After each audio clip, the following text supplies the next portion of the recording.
a relational wisdom school chit chat, join the live conversation where we chat about everything about communication, relational dynamics, everything about reconnecting back to self, source, and Course. others. And we have an exciting topic that we want to share with you today. You can check us on YouTube or our Facebook group. We're also shared to our personal pages. We welcome your comments. Summer, what's alive in you today? I'm super stoked for the weekend. There's a lot of open space. Sometimes I'm teaching workshops, so it feels like a really great nervous system reset for me. I'm excited to just flow with the day instead of have anything scheduled. That just lights me up. So I'm feeling energized from our workout this morning too. What's alive in you, Mr. Dre? Yeah, like a sense of spaciousness, and it feels like I'm on holidays. This afternoon is not much going on. Just a few things on Saturday and Sunday, but it's not draining. Like I'm looking forward to it, and Oh, I'm you got excited. your men's group, right, on Yeah, Saturday? The that's men's group's tomorrow. happening. Yeah, it's a Yeah. monthly men's gathering, the first Saturday every month, and yeah, it's some good work. I'm excited to bring some practices to that space, right? To continue on with the work. And that's our topic today. It What do we is. what do we generally hear from people? Well, not generally. I mean, that can just be an open box. Though what's coming up for me is like when I hear the statement of like, you know what? I've already done that work. Or I've done the work and I'm good.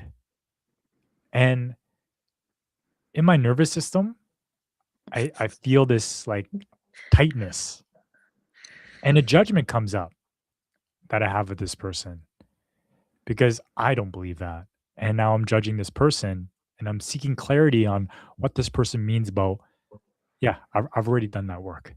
And so I'd like to pass it on to you about that topic about completion, arrival, finish line. What does that mean to you? Oh. Maybe in 100 a 100-meter race or something in the Olympics, but, yeah, there's a common thing I've noticed, um, with personal development, healers, all those types of things is, and a lot of people have done a lot of work. But I notice a lot of them, many I've come in contact recently, not all of them, but many. Well, I've done all that personal development work. I've done that work. I've done yoga. I've done this. I've been doing all of this training, yet they still are finding themselves in some form of healing crisis, whether it's a life, marriage, body, relationship, symptoms. And there's some real discouragement with how they found themselves in that position. Um, and I think it gets really confusing. And what I'm noticing is people have done a lot of work physically, mentally, and also maybe spiritually on some level, but it's also very heady. It's often mostly accumulated through the head, and people still fight. They use their will to push through things. And that's what we've been taught. We're taught to compete, compare, contrast, fight our bodies, fight cancer, like everybody's fighting stuff. And it's becoming so exhausting to the nervous system that and people are like, "Well, what's going on? I've been taught to do this my whole life. It's worked. My will has pushed through everything." And now it's a whole different paradigm of that saying, let go and let God now. And this doesn't come from a religious context. This just comes from your nervous system. And your nervous system has its own natural rhythm and pace, and it can't keep up with the society that thinks we need to be AI robots or something of that nature. And I can see how fear comes into it for a lot of people. There's this healing crisis, and they've been going up this never ending hill, and it becomes an identity crisis, a major one. Um, and people have always talked about midlife crises and things like that, but this is a little different. It's a cultural awakening, an apocalypse. we're all talking about that, but, um, we're evolving and we will continue to evolve. So there's no finish line, is the short ending to my ramble to your question. Yeah, yeah, I like What are it. I your like it. thoughts about There's a lot of that, the juiciness in finish that. line? Yeah, I mean, Yeah. there's this inherent part of me that wants to reach completion, that I've arrived, and this idea of freedom that comes with it, to be at peace finally. It's a worthy mission, right? It's a worthy mission. And when I look at it, like in sports, or if I play the game of life in a finite way, finite meaning there's an end game, then I'm short-sighted. I'm in a way, not putting my behaviors and actions in life-giving ways. I sacrifice relationships to achieve my goals. I sacrifice my health because what's the point? I'm gonna die anyways. Let's YOLO it and think about that. And perhaps when I approach personal development from this vantage point of I got it, it just it's just knowledge accumulation. It's just blowing my head up with so much books, reading, podcasts, and I'm like a floating head, like a talking head. And people can feel it now. They can feel when someone's speaking from their head, from regurgitation or memorization to actually living that knowledge. There's a different sense that happens with that. And so as I continue on this journey, peeling back the layers of me, I realize, oh my God, I thought I've resolved that part of myself. Perhaps my relation with my parents, for example. I've done that inner child work. I wrote him a letter. Why does this keep coming up? Right. So instead of beating myself up, looking for the next magic pill, the next retreat or plant medicine to resolve this finally, I've kind of accepted that this is the journey of becoming. This is the journey of embodying what I've learned and realizing that, oh my God, I'm human. It's not about killing that part of myself, like, judging my judge, right? I gotta stop judging. Let's get rid of that. And so I'm compartmentalizing myself. I'm going to war with myself. And how is that for a journey? Right? That's a pretty unhappy, draining, exhausting journey to come from the vantage point of what you were talking about of like do, fight, force, fix, to approach life as a war with myself. That's all I know. That's all I've been taught. We turn on the news. What is it being taught right now? To fight, to push against.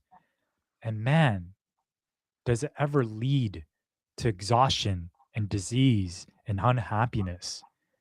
So I like to use the analogy of arranged marriage. We think about arranged marriages, right? And I'm not promoting arranged marriages here. Just using the arranged marriage analogy. If you're arranged to marry a woman or a man, okay, really you're with that person. There's no recourse but to accept her and him as he is and to work things out. So relationship with myself is like an arranged marriage with myself. So how am I treating myself in this marriage? Am I criticizing myself, judging myself, beating myself up, right? That's a recipe for divorce. An unhappy, resentful marriage against myself. So a lot of it is like, how do I orient myself on this journey, realizing, wait a minute, there isn't a finish line. So how can I enjoy this journey? What would you have to say about that? How do you enjoy the journey? Well, the first thing that comes to mind is a picture. I remember seeing a man in a meme running, and there's the carrot dangling, right? And he keeps running until he hits the grave and falls in the hole. Um, All I to say is stop just eat that carrot now. yeah, but you can't reach it because it's always in front of you, right? You're just always reaching for something that isn't there. Its presence, acknowledging where you are. You can't find your way out of the jungle until you acknowledge where you are, can accept that where you are. Um, and that's where I think there's been, I don't know, this is a great word to use, but trickery, right? You get a certain education, you're supposed to get somewhere. Uh, You've got a certain healing modality, and it's pretty good. It gets you somewhere, but it's taken us out of our innate knowing. Our body's this conduit of wisdom, and I think it's Gary Zukav that said, we've treated, emotions like these appendages that are useless, and we need to get rid of them. And I've there's a lot of stress right now, and emotions can be really overwhelming. I know, a few people that have had difficulty sleeping, they're on antidepressants, they're on all of these things, and they don't wanna be on them, but they don't know what to do differently. And I think what you said was so key, right? Oh, my head has been filled with knowledge. It's the information age. We've been packing it in, and people, oh, have a lot of FOMO. I've got to go to this course or this and all of this other stuff. But then I always question, because we have some people who come to our courses, conscious communication, where we're learning how to relate to each other. And they're also doing all these other workshops. Well, how much more information can you take in? And what information do you want to take in? How much programming do you need? And so it comes down to this, yeah, I can't take in all the information. I'm not a chat GTP. Who am I? What resonates with me? And this idea that children are born naturally to go towards that thing that they're most gifted to, and they're motivated to learn. But there's so many of us whipping ourselves. Okay, you need to do better. You need to earn more, get more, know more, because you're not good enough as God made you, or as the creator made you, as whatever, however you showed up here on the planet, whatever your belief is around that. Hey, Miss Sherry Cameron. Ah, aren't you in a beautiful 40 over 40 summit? How are you doing two things at once, girlfriend? Speaking of doing too much at once, maybe, I don't know. I know you've built this wonderful event. In fact, we didn't anticipate too many people being on here because they'd be watching your fabulous event. I've always already had someone say, wow, there's so many gems in this 40 over 40 summit. And if any of you don't know what I'm talking about, you can go to my page. There's a link there, and it's not too late to sign up because it's the full weekend. So, yeah. So, what was I saying? Sherry, you surprised me by coming out here. I didn't Yeah. expect to Yeah. see you here. Well, I think it goes back down to what you were saying, like this, like being with myself, like, that work of like uncovering the layers, like peeling back the layers of the onion. And what I found, doing this since like 2016, well, not 2016. Yeah, 2016. Yeah, I was kind of checking my dates here. Is that it seems to be ongoing because same thing arises for me. Like it's like this idea that I thought I already worked on this, but now I'm looking at a different angle, right? And really deep down, well, Sherry's like lunchtime. All right, That's why we lunchtime. do it at this time so people can Yeah, come at lunch. So welcome. yeah. So the more I dig deeper, it's like, okay, can I make this more playful and more fun? Because the way I was going about it before was like the shame and this guilt and this self judgment that I'm not good enough. Like when I started personal development, it was about being my best self, And I didn't realize that best self came from a place of lack, that I wasn't good enough. I was trying to prove myself over and over again, like that carrot, right? That carrot I was dangling, and it kept moving. It's like Yeah. I kept chasing it, and the goalpost kept moving as well. Like oh, no time to celebrate. On to the next. And man, is that a recipe for burnout? It's a recipe for building up my shame of like, I thought I was going to be happy after I achieved these things. How come it seems to be worse? Because the more I have the stuff, the more I have the certifications, the more I have what I thought to be happy, I'm still not happy. So that only increases more shame. Because what else Yeah. do I need after I've done all this to the to actually be happy, right? So it's a trap. And what I say is eat the carrot now. That carrot, right? Take it and eat it.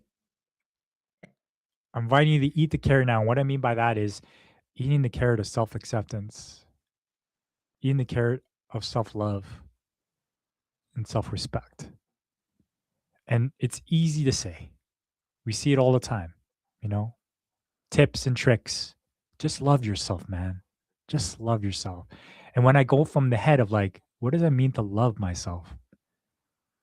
It's actually cultivating a practice to sit with oneself and be with what's alive in me, to name what's alive in me, the emotions, the sensations, identifying what needs of mine are being met or unmet. When I cultivate that practice as a muscle to honor this, not out there, but to be with all of this, what starts to happen is there's an increased sense of self-worth and self-respect because with clarity comes kindness. I know what I'm feeling. I know what my body is telling me. I know what I'm needing or not needing. And that leads to power, empowerment. And the ultimate prize that we're all after is freedom from the inside out. And it's a practice. So to say that, hey, I've made it, babe, I've made it. Woohoo! Self love, baby. And I stop, just like any relationship. If I don't tend to it, what's going to happen? What if I don't tend to the garden? What grows in the garden? Weeds. Yeah. Well, it's also just like working out. Um, People pay to go to the gym and they work out their body.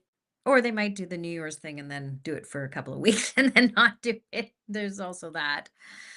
Um, and the thing is, well, people are like, okay, I have to keep doing this. It's a way of living, it's a way of life, it's a way of being inside oneself. And if I were to judge in the last 100, 200 years, we've been driven to work outside of ourselves.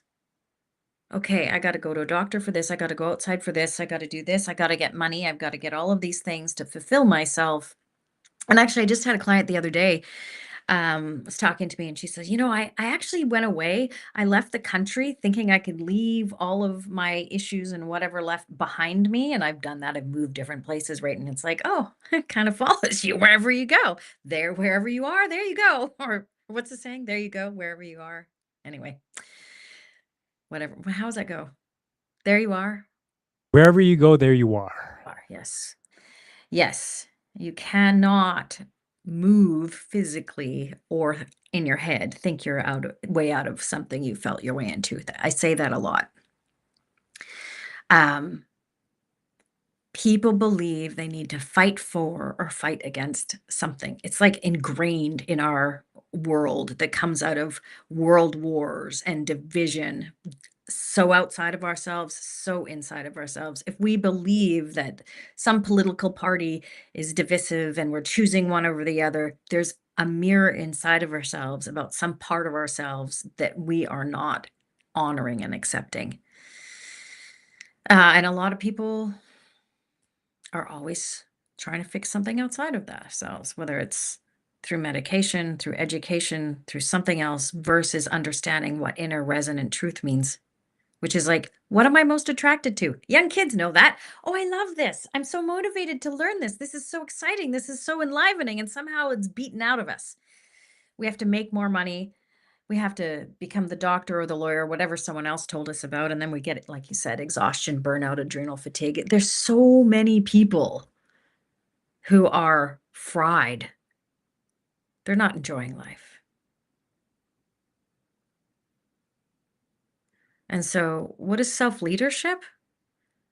It comes out of the ability to understand human reality, human conflict, and that it starts within in ourselves. And how do we start paying attention to the reality of our body giving us these signals that tell us when we're in conflict with ourselves? We get headaches, body tension, we get all sorts of symptoms, we have relationship breakdowns. But before that, there's more subtle clues, way more subtle clues.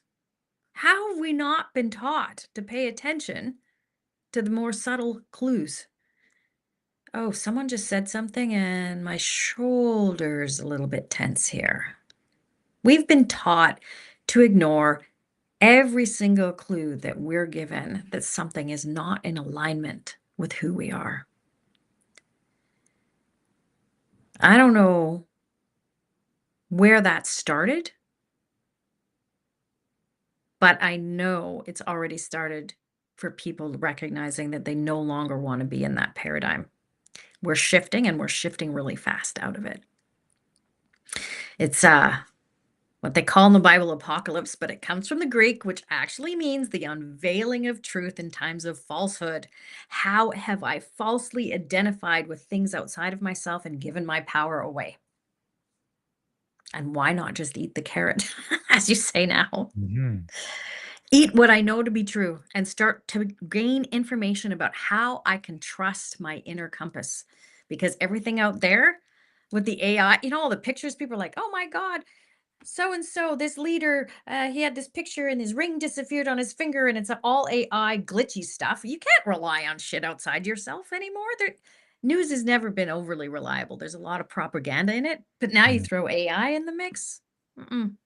You've mm, got to know what you feel to know in your body is true. Your gut feelings, or what we might have called intuition. There's a lot of internal technology that we're starting to develop.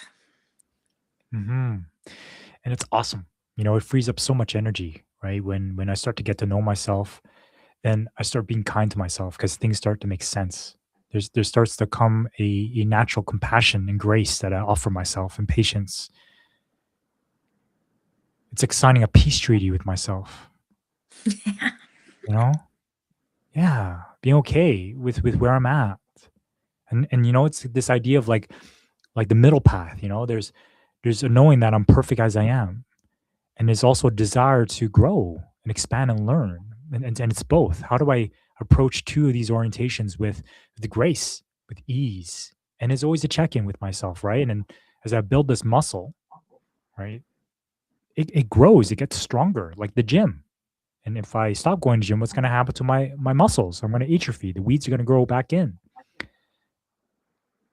And I love how you kind of talked about like this piece of inner technology is like as I work out this muscle, I transform judgments into discernment. I think of judgments as and it's useful. It's an ancient intelligence that has supported me to survive. I still judge. It's a part of me. Though through the work of conscious communication, we see judgments as a gateway to what's really happening. Because as Marshall Rosenberg says, judgment is just a tragic expression of what's alive in me, right? But with judgments, is what happens is it places an energetic box on what I'm viewing, whether a person or a thing or a situation, and it cuts out all possibilities or what it could be. So just like my parents for a long time judged me as being a stupid kid, and it became a self-fulfilling prophecy. Yeah. Like everything was critical.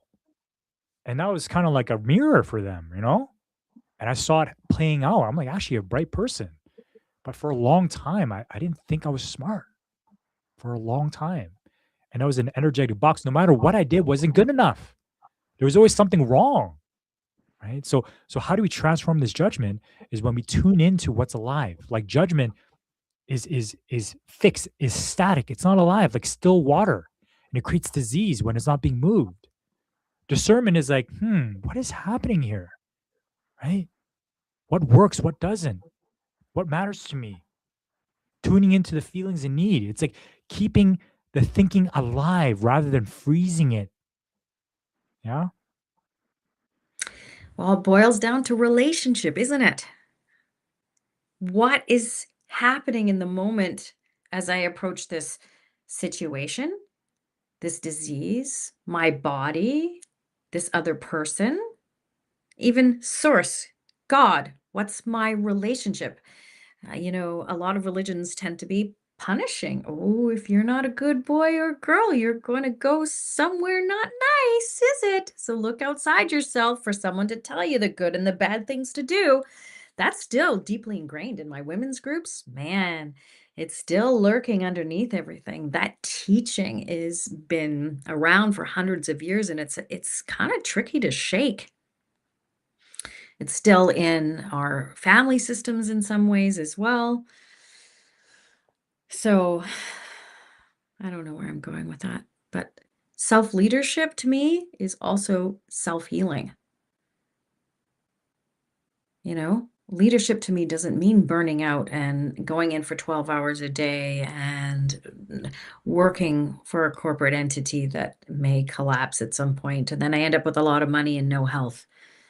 It's a real challenge these days. The inflation rates, all of these things. How do we begin to trust ourselves and move back into relationship, A, with ourselves, but also so many people are wanting to go into community and doing these things, but we don't have the education to do that. That's my flat out absolute observation.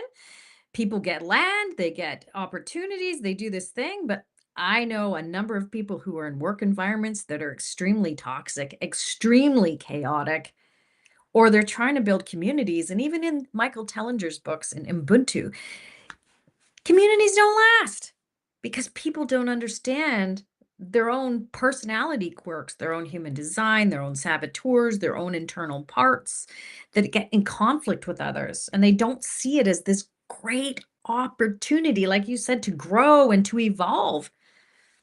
These triggers, these things that rub us the wrong way are the greatest pointers to what we most need to heal in ourselves. And healing to me is a bit of a it's a word I don't necessarily like. I always think of ourselves as realigning to source itself, to life energy. We're always moving. That's what evolution is the realigning to source and to change because it's inevitable. So many of us are fighting change. Like it's scary. It's the unknown. And we've been taught to regurgitate information and get information from outside. So, what if we come up with something scary? Our education has taught us not to go to art. They've created so many. I remember in school when they took art and singing and music out of it. I was like, interesting. Well, how do you get in touch with yourself? How do you know what's right for you unless you're able to express yourself in any given moment? What are we supposed to just sit still in desks and regurgitate information? That's pretty much what education was. Self leadership takes us out of needing certifications, needing outside information because there's too much of it right now. And if we're looking outside of ourselves, we're not evolving our beingness to catch up with what's going on. And that sounds a bit maybe scary or frightening, but I think it's just really teaching us to go back inside, knowing that we have all the power that we need right inside of ourselves to gain wisdom, to have relationships, to have resources. It's not the plants or the food or the tractors or the cars or even the buildings of a community that make it. And it's not even the people, it's the relationships. It's the relationships that make it possible to have all the resources that we really need. And people need to be in touch with that which they're most gifted in to be able to contribute in a way that's life giving to others and to them. And I think this is where we're headed back to. And I'm pretty excited about it. Naomi. Ah, aha. Not just the courses, it's information everywhere. We are in such an overload of information, overwhelming for the mind, let alone the body. Yep. If it Mhm. doesn't resonate with you, don't watch it. Although some people are addicted to watching certain things. Yeah. Yeah. There's a payoff, right? A dopamine There high, is. reinforcement of the stories that I have. Yeah. And yeah, going back to that piece of how to relate, it's such a it's such a developed skill for myself to how to relate to myself. Like how do I treat Mhm. myself, reveal myself in compassionate ways so that I can do the same to others, right? From this place of like invitation versus a demand or forcing it upon someone. Like when I get into a conflict with someone,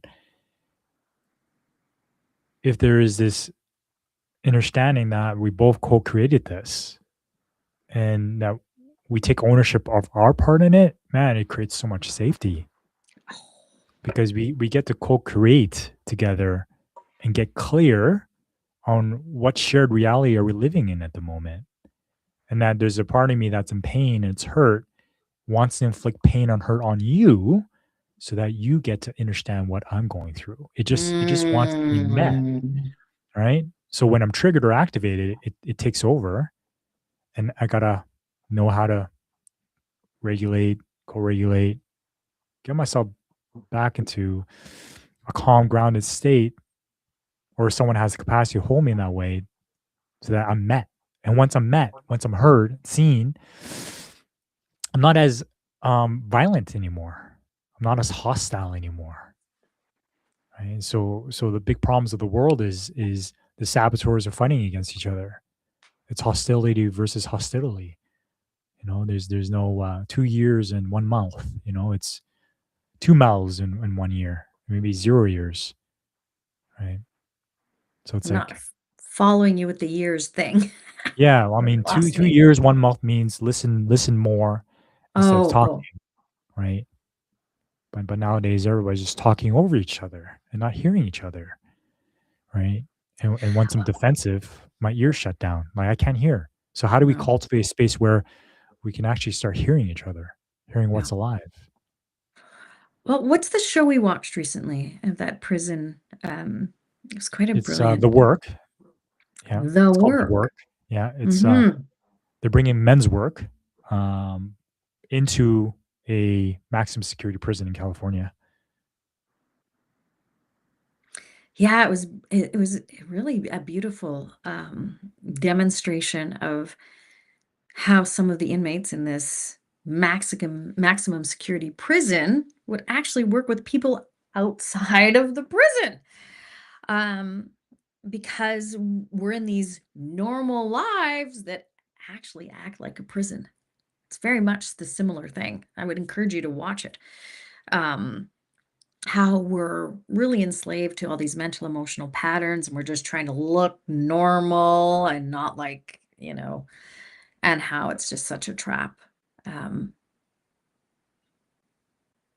and I'm pretty mm, hopeful that as the intensity rises in our culture and what looks like to be a third world war on our planet in subtler and not so subtle ways and different things going on in the world, that we become what Mahatma Gandhi said. We are the change that we want to see. Um, Start to embody what he actually meant.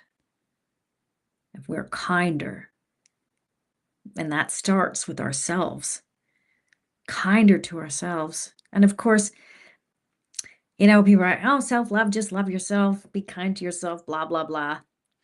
There is trauma. There's unconscious parts of ourselves that need to be met. And in a crisis, they're all just climbing over ourselves to get out, to be seen, to be heard and healed, to be realigned. And we call those traumas energetic stamps because trauma is more of a victim statement. Someone's done something to me, and I'm going to be a victim the rest of my life, versus, okay, there's something in me that's been impacted and that's stuck and is creating patterns in my life. But how do I interrupt those patterns? It's by being present to what's happening in your life now, because everything that's affected you then affects you now. So, how do you show up and start to heal that? You don't go in the past and you don't go into the stories of the past. You're just present with what is, because energy doesn't get created or destroyed. It just keeps carrying with you until you're present with it and allow it to transform itself. And that seems easy, and it is. It's remarkably a lot more easier than we ever have been taught. It is because we don't have to do anything. People in their head have always been striving for money and doing and things, and maybe we don't need to try so hard. Maybe it's easier than what we've been taught. And that's certainly been my observation. Yeah, that quality of presence Yeah. requires me to pause and slow down. Yeah, slow it down. Tune in. tune into myself, so I get clarity, right? I can discern, I can differentiate. My mind has more ease because there's more data is collected about what's going on within my internal system, my inner universe. I have the language to articulate what's happening, you know, Yeah. vocabulary, feelings, and needs and body sensations. And the result of that is more love for myself. It's not a wishy-washy, hey, just love yourself more from an intellectual point of view, which is more forceful.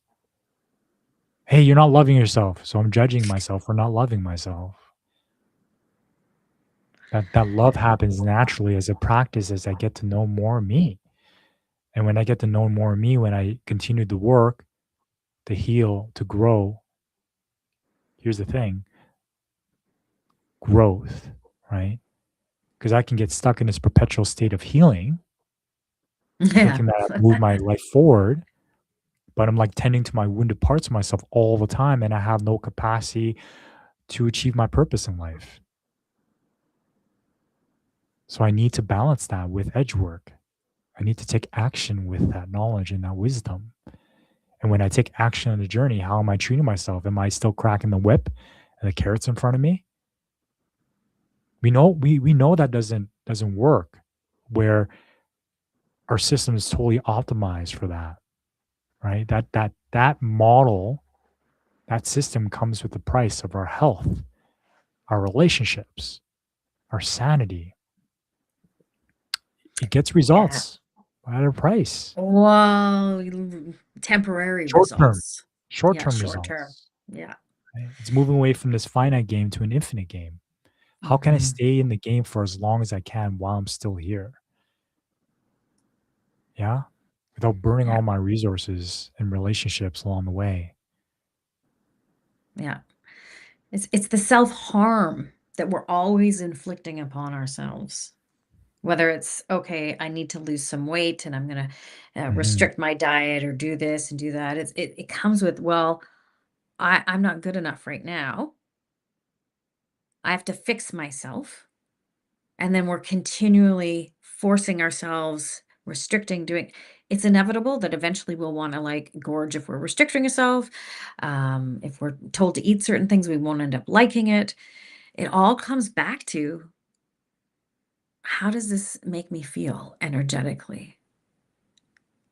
And we've not been taught that. We don't realize, "Oh, maybe I comfort eat." But how do we know if we comfort eat? By checking in with our body. Are we stressed? How are we feeling? It's the energy that runs through our body. And I remember way back when people talked about energy. It's so funny. How does energy show up in our body? Through our feelings, through body sensations, through body symptoms. Energy is quite clearly showing up that way. When people sweat, their heart is pounding. We get anxiety. Energy is moving through our body a different way. Electricians know more about the energy that runs through the wires in our house than any of us really understand how energy runs through our own bodies. And the thing is, all energy, all of it operates under the same universal law as any other kind. And so we can have these judgments about the energy. Oh, I don't like this pain in my knee. Oh, I don't like how tired I am. I'm going to drink coffee. I'm always continually fixing the energy as it's showing up in my body. Wait a minute. What is this energy telling me? It's low. Oh, my dial's down low. How do I rejuvenate myself? In a car battery, there's a booster. In a human battery, there's rest, or there's other things that bring us joy. We're not taught how to take care of ourselves. And I think that's shifting. I think we were able to fight, force, and fix ourselves. People go to work for 40, 60 hours a week. And it seems that people are getting more and more sensitive to the fact that, no, no, no. I don't want to be burnt out, adrenal fatigued, fibromyalgia. There's gotta be a different way that actually relates to how we function as a being, not a doing, and that is Exactly.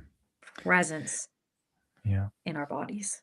Yeah, and when I present with my body, I can tune into the season, right? The cycles, you taught me Mm. this. You taught me obvious cycles where, you needed to sleep and you go sleep, you take care of yourself. For me, I'm like, let's go 24/7, And if we look at nature, like right now it's winter and then what falls winter is spring and then spring, summer, fall. Winter, spring, summer, fall. Well, a lot of us are treating our bodies like summer, summer, summer, summer, summer, summer, summer, summer. It's summer all day long, every day, not just your name, babe. It's summer all year long, doing, doing, doing, doing, doing, doing. You're not tuning into the rhythms of my body, right? And it comes from this place of like cracking the whip, treating myself as a machine, as a robot, biohacking the There's shit out of it. so much shame in rest, right? People Yes, think, "Well, I'm not doing anything." Well, no, you're rejuvenating, you're rejuvenating. resting, you're Yes, recalibrating yourself. It's, like, so sharpening the necessary. axe, right? Sharpening And the and axe. it does require a death and a rebirth of my orientation you know, that doing and all the time is what makes it work. It's actually resting and checking in with myself so that, discipline moves away from this like hard military style, right? That I gotta kill parts of myself, gotta rise to the occasion and just push through, right? To discipline happening naturally because it serves me. Like this idea of eating junk food, right? I don't know how that impacts me until I eat real food. And once I notice that real food serves my system, makes me not have a headache, I sleep better, I have more energy. My body, my mind naturally wants more of that because it's being kind and being a service to myself. So I see discipline happening naturally from a place of like, hey, we love ourselves. This gives us more energy. Let's do more of that. So it's not as heavy or hard from this place of like, oh, I messed up. I should eat more of this stuff, right? Moving away from that enemy image of oneself. Yes, enemy images all over the place. Charity has an interesting she's talking about Uh, nuclear power in Canada and boxes. I personally don't know a lot about that. I know more about our inner power. I also know that there's different types of power, including the 5G towers, which is a both used for good, which is increased Wi-Fi, and also it's can be used as a weapon. So it really depends on the people and again the relationships that we have to the power that exists. Men decide, men and women decide what to do with whatever power they have. It can be used in very detrimental ways, and it can be used in life-giving ways. Um, right now in the world, do I see that some people are maybe losing their minds and there's a power struggle? Absolutely. I also see it as an evolution of mankind. Um, we're in a very, I would judge to be juvenile state where we're all about fighting each other. But I also believe in the evolution of human consciousness itself. Um, it's well known that there's a 100th monkey rule. Once one person elevates and has this information and knowledge, and David Hawkins talks about the um, energetic states above fear, guilt, shame, going into love and joy and bliss, it exponentially amplifies others to choose the right side of power, which means it's life-giving rather than life-taking. Um, that's how I would respond to that at this moment. I don't know what you think, Jay. Dre, Jay. Yeah, I don't have any competency around that question. I was Mhm. actually not aware of that at all. Yeah. Right. Though if I were to tie it back to, um, the user, what is the intention, Mhm. right? Like a gun, right? It's not the gun that is the problem, right? It's the user of it and what's their intention of using that gun and what for. Yeah. So yeah, nuclear power. I mean, if it's managed well, like if it's maintained well, like I'm sure there's pros and cons to it. I'm not an actual energy expert. I have no knowledge around that whatsoever. So I have no comment. But I think it's just the intention behind it and how is it sustainable and considerate of the environment and et cetera, et cetera. Yeah. Similar to AI. AI, I guess, uses a lot of power also, and how are people using it? It can be very helpful for many things, but I also understand it uses a lot of power as well. They need a lot of cooling. Um, so there's always pros and cons, I would say, to most things. But again, it goes back to the people. Are we fighting against things or are we relating to the people? Are we worried about these outside things going on? Or are we drawing people back into their innate inner power where they don't have to have these conflicts as is reflected inside of themselves? I fought a lot, I would say, during COVID with things that I thought was very unfair. Maybe even some people might have judged it evil or other things. Um, Once people start to have compassion for others and themselves, and they can hold space in a way that isn't, um, I would say, violent, that isn't fighting, miracles do happen. What we wouldn't expect just changes. Our world does not have to stay stuck in this perpetual fighting against each other. It doesn't. I see it in my nearest communities and people as we show up and we're met in our deepest fears.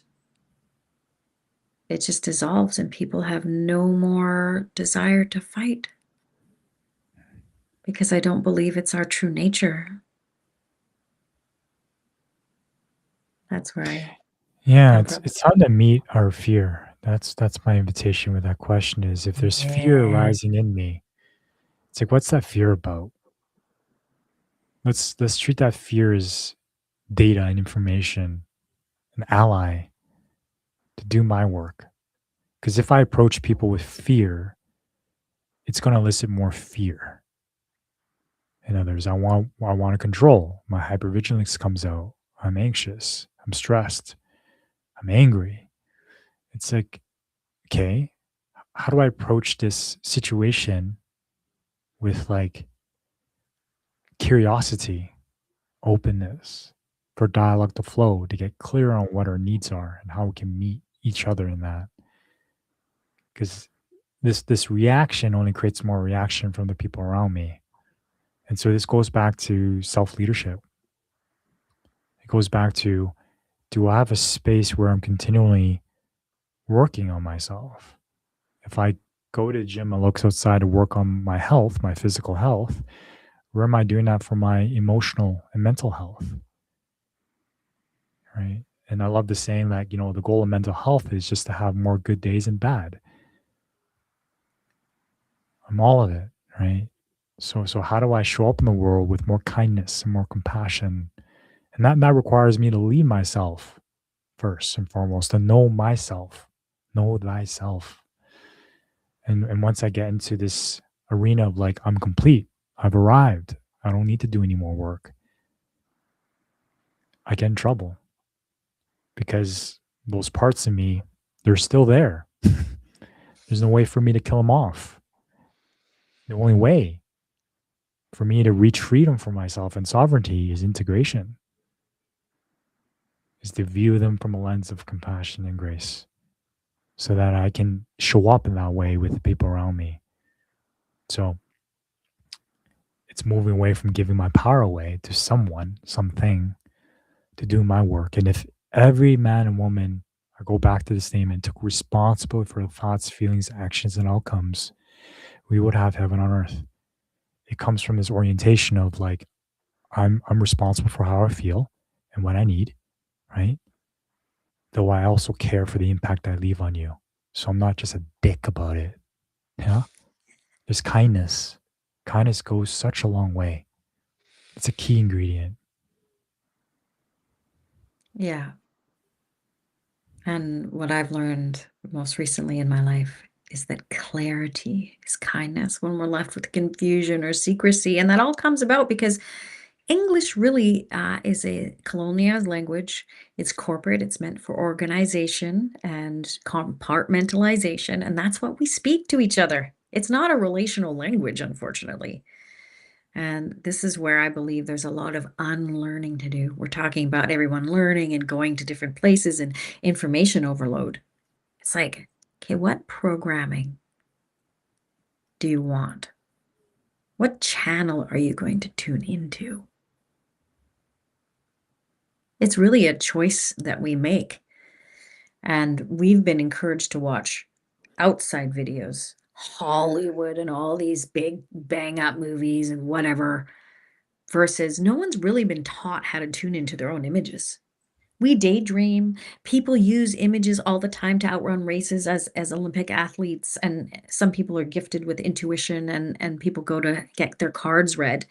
Well, there's a whole other layer to that. We have, as Joseph Campbell talked about, the hero's journey. These images that are presented to us, the Native American culture names people, walking bear, the woman who walks with the stars, that has a very deliberate meaning and archetype of the energy that's carried within our spirit and our soul. It's a real thing. Einstein, Carl Jung, they knew they were tapped into what they call, and some people are working on different types of archetypes, but we actually have that built into our system. I don't believe our dreaming is random. And as we breathe into our own bodies, we can actually ask it for information and it will relay it to us. There's a whole other layer of power within ourselves. Our body speaks to us every day in an energetic relational language that helps us see the whole picture of what's going on within our body, within relationship to selves, within the greater consciousness, and to source itself.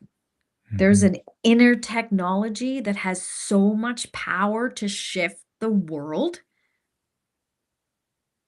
and it does it so quickly. Our nervous system shifts in 30 to 90 seconds if we can breathe and observe without creating a story and acting from fear. It's the greatest advancements I believe that we're gonna have in the next couple of decades. And then people start to choose why and what they're doing. Are they harming others? Are they harming themselves? And then they don't want to anymore. When they start choosing life-serving energy within themselves, they then do that to everybody else. And there's an instantaneous knowing that takes place, an upgrade of consciousness. We don't just download information, we upload information to the collective field. And as the intensity of the world looks like it's getting into destruction, it's also possible for a massive upgrade in consciousness. I've seen it happen in people in like I see it happen quite often. As people let go to what they thought they knew this world was from all the outside information and they're completely overwhelmed, their system upgrades to what I call understanding um, inner resonant truth. Ah, I know this to be true. I feel it in my body. And other information that comes in that makes me feel sick, that makes me feel out of alignment, I don't need to tap into that information. There is, I have to say, a caveat to that, and that is sometimes we're resistant to things that we need to heal, and there's a difference between resistance and resonance of things that we don't resonate with. But the human consciousness is Mm. evolving. Mm. And to allow ourselves to evolve with consciousness itself, moving into the unknown from a place of inner trust and confidence, to me is self leadership. And it also helps us stay healthy or healed because we're aligned with life itself. Yeah. And it magnifies the more of us do this work and have this awareness and embody it, just like the monkey effect, the more the consciousness of humanity rises together. A rising tide lifts all boats. And you Yes. know, to initiate social change does require numbers, masses, right? And so when we're all doing our work, taking care of our boat, lifting our own weight, it adds to that. It magnifies, it multiplies. And we can move into a different era. And so what calls Hmm. for is patience, trust, and faith. And there's hope. Because when I get in touch with my humanity and when I get in touch with another and their life force, I'm like, this is why I'm on this planet. This is real. And let's Yeah. create together. Right. And then the more I surround myself with those people, the more I do my work, I also inspire others to do the same for themselves. Right. Make it common for people to go into the mental, emotional gym of their lives and speak in life giving ways. Our new education, a new paradigm, a new earth. And some will be left behind, and that's okay. That's their journey. You know, everybody's on their own journey. If you're listening to this resonates with you, that's what we call you into, is into this new earth paradigm that Summer and I and our Relational Wisdom School are building. And as we begin to wrap up, we want to share where you can stay connected is our Facebook group, Relational Wisdom School. We have our YouTube channel as well, Relational Wisdom, where we go live every Friday. Join the conversation. And our upcoming event is the Ultimate Relationship Event. This is for couples or those individuals that want to mindfully prepare for their next relationship. This is happening on Monday, April 20th and Tuesday, April 21st, 2 full days. Not full in terms of the whole day. It's the evening from 6:30 to 9:30, 3 hours each. It'll be online, virtual, free event where we pretty much give you the good stuff. We had couples tell us, their life's changed just from attending the event and the ways they relate to each other. Yeah. Yeah. Yeah. And All right. We're yeah. wrapping it up, sounds like, right? Hmm. Is Thanks there for anything else you want joining to add? Yeah. us. I don't think so. Just, eat the carrot. If you don't know what we're Yeah. talking about, watch the rest of it. Just eat the carrot now, don't keep chasing the carrot. Yeah. Exactly. Until next time, peace be with you. Ciao. Bye, everyone.